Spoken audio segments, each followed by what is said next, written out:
मैं आ रहा हूँ, सब पे आ रहा हूँ।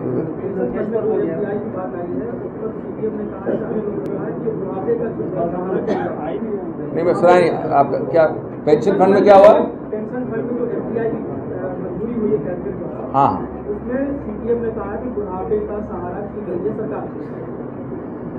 ये दुर्भाग्य की बात है। पहली बात तो अभी सरकार ने इस पर पूरी तरह से वक्तव्य नहीं दिया, अभी निर्णय हुआ है, थोड़ा आप इंतजार करें, इसके सब पहलू आपके समक्ष आएंगे। अभी सिर्फ कैबिनेट द्वारा स्वीकृति हुई है। नंबर 2, एक तरफ इसमें इसको ज़्यादा सशक्त कराने का प्रयत्न किया जा रहा है, इसमें रिटर्न और इसमें फ़ायदा ज़्यादा हो, व्यापक हो और ज़्यादा महत्वपूर्ण और प्रभावशाली हो, वो प्रयत्न किया जा रहा है। दुर्भाग्य की बात है कि उस वक्त कहा जा रहा है कि बुढ़ापे को छीना जा रहा है, जब हम किसी के केक की साइज को बढ़ाने का प्रयत्न कर रहे हैं, तो बड़ी दुर्भाग्यपूर्ण ऐसी टिप्पणी की गई है। अच्छा, इसके बाद आओ।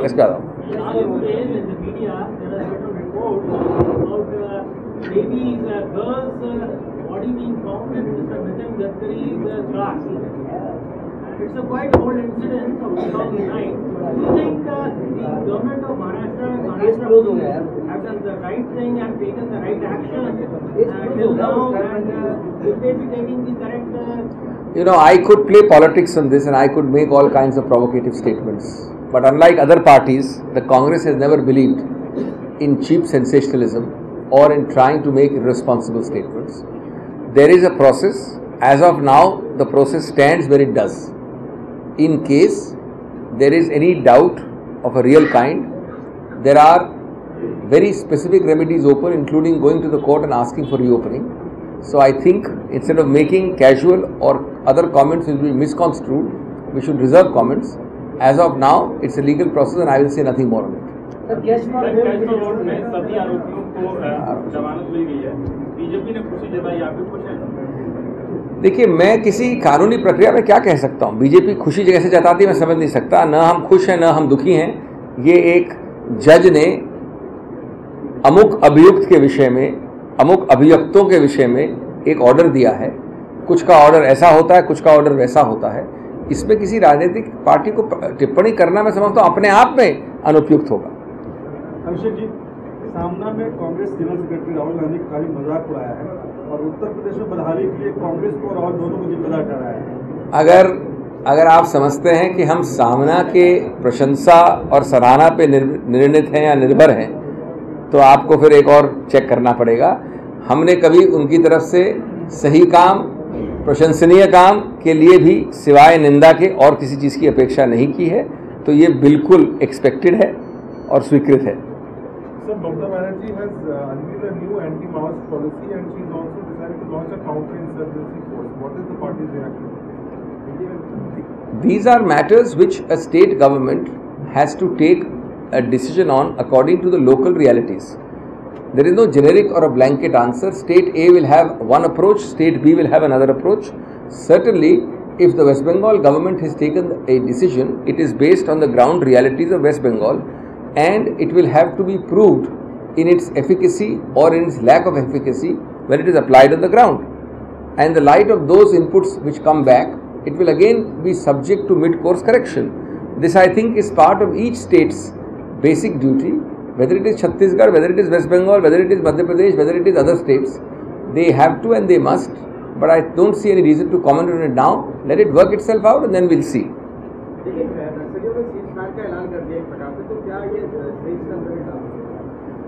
देखिए, जब तक सीज फायर है तब तक सीज फायर है। प्रश्न सीज फायर का नहीं है। ये जो प्रश्न आया है वो एक नीति का है जो दूरगामी होती है।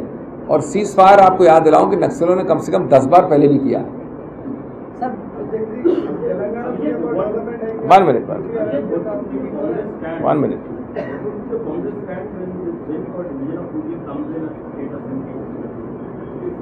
There is. Why should we cross a bridge to which it is not come? At the moment, we have told you that we consider it to be nothing but a political gimmick. And secondly, our stand will be based on the principle told to you. We are not in it for short-term political gain or political sensationalism. We will do what we think is correct in the long-term and the medium-term interest of the nation. So, what does this formulation translate into in concrete terms? There is a bill which is set to come. There is a proposal which is set comments made. There is nothing concrete at all. Said to come, when it comes we will tell you. Let us see. There is a lot of difference between what happens.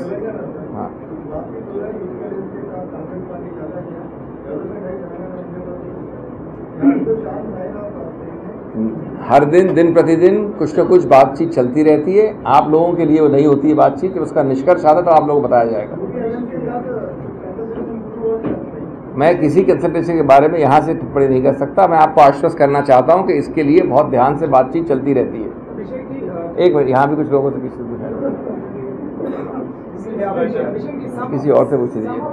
Some of your own leaders, like Mr. Jaiswal yesterday, Mr. Digvijay Singh yesterday, your colleague earlier from the same podium. Yes. They had all talked about, made a strong pitch for constitution of a second SRC. Right. Now, in this context of what Mayawati has announced yesterday, how do you can you spell out? It has been clarified. It has been clarified that no specific decision has been taken. But certainly one of the options, without indicating any decision, would be that there are other options. The point which my colleagues were making was that there are so many options. To think 6 weeks or 10 weeks before an election that suddenly we announce the formation of a state is nothing but political gimmickry. How that process will be taken further will be decided in due course. That's only one of the options sketched out for you. That's not the only option. तो हो गया बात, मैंने बता दिया जो बोलना. किसकी?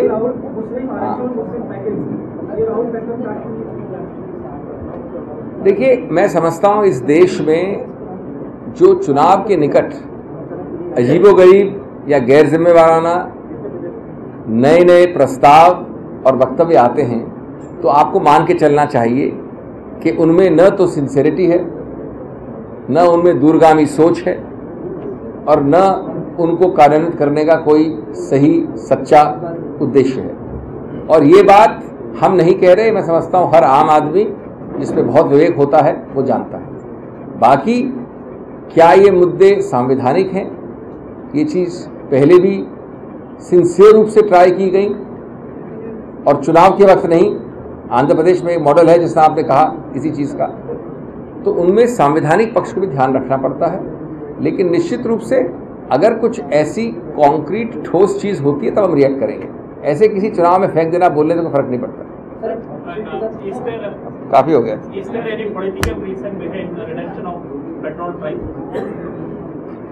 I don't want to say anything except to say that all of you doubters, doomsdayers and no-sayers should occasionally revisit your comments. Things which go up do come down for whatever reason. I am not taking credit or giving credit.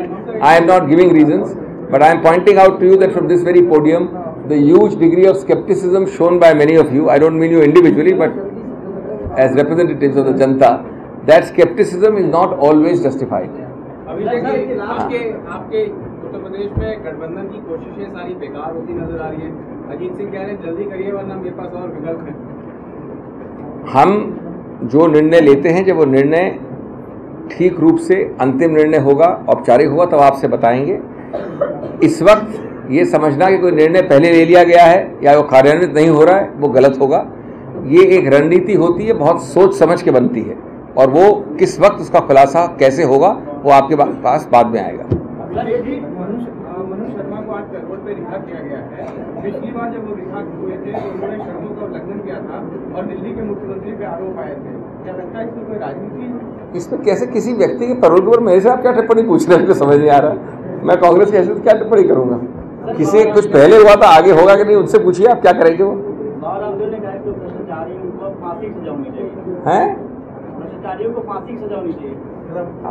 सब लोग अपने अपनी लोकतंत्र है, गणतंत्र, अपने अपने सुझाव दे सकते हैं. ये सुझाव हमारे पास भेजेंगे तो हम देख लेंगे उसको भी.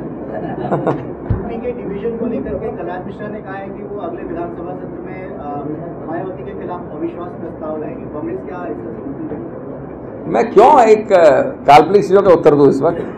अगला सेशन नहीं आया, उनका अविश्वास प्रस्ताव नहीं आया, मुद्दा नहीं आया, क्या जो उत्तर दूं मैं अभी आपको? आने दीजिए स्टेज. Okay, thank you.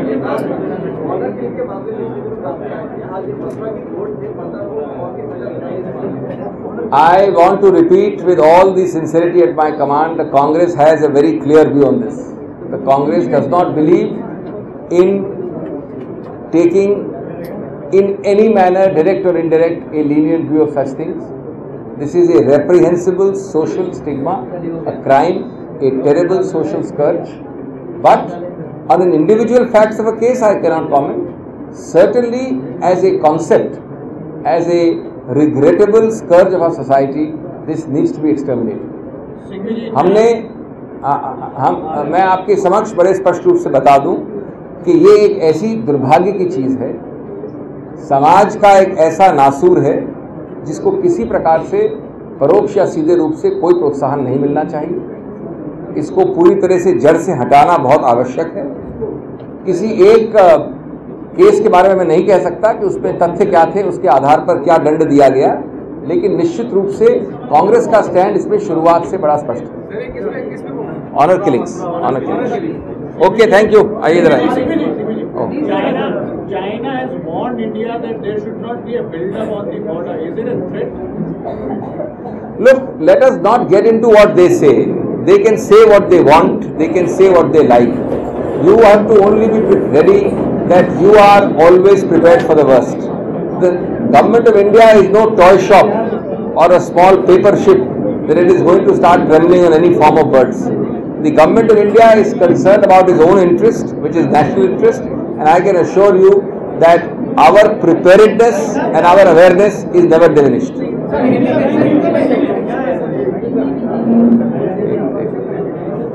देखिए, आप शब्दों पे या किसी वक्तव्य पे क्यों जाते हैं? भारत सरकार और भारत देश कोई कागज की नाव नहीं है, कोई कठपुतली नहीं है कि किसी चीज से डर जाए, घबरा जाए या कांपने लगे। ये कहने नहीं कहने के तरीके हो सकते हैं, लेकिन जहां तक भारत का सवाल है, भारत हमेशा से इन मामलों में राष्ट्रीय सुरक्षा को सर्वोपरि मान के पूरी तरह से जनहित में और राष्ट्रहित में जो कुछ करना होता है, जो कुछ आवश्यक होता है, उसके अनुसार तैनात और तैयार रहता है।